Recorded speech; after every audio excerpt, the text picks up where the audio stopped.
warahmatullahi wabarakatuh. Sampurasun. Wilujeng siang pamirsa, dinten ayeuna tangtosna sareng simkuring Ceisa Gita Stefania. Sareng simkuring Donna Dwi Lestari, simkuring parantos nyiapkeun bewara-bewara akurat jeung aktual pikeun urang Sunda nu bade ngadugikeun warta salengkapna.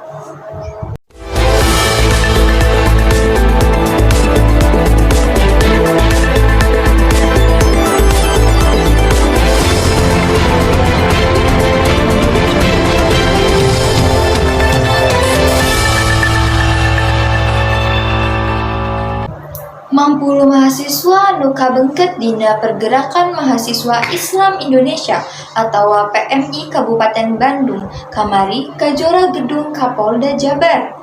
Dina unjuk rasana eta para mahasiswa teh kungsi pararea omong jeung polisi. Eta nu dare moteh ngagegikeun buruan Kapolda Jabar.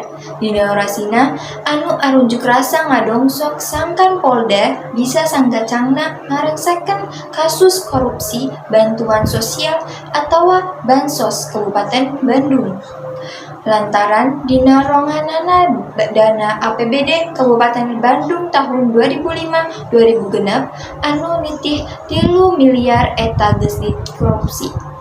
Eta mahasiswa teh arapsuk ka buruan gedung Polda Jabar.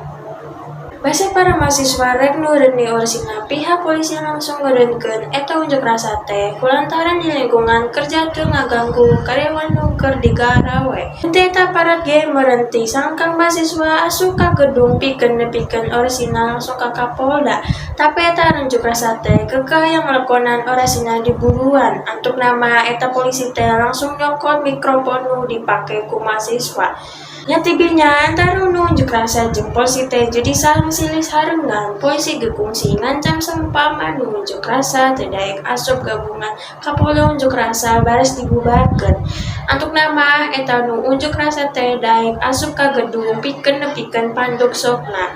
Pamirsa dinten ieu urang cekap kendungi ka dieu. Aya saur disepuh urang dinu kiwari ngancik bihare sejak ayu simpereun jaga.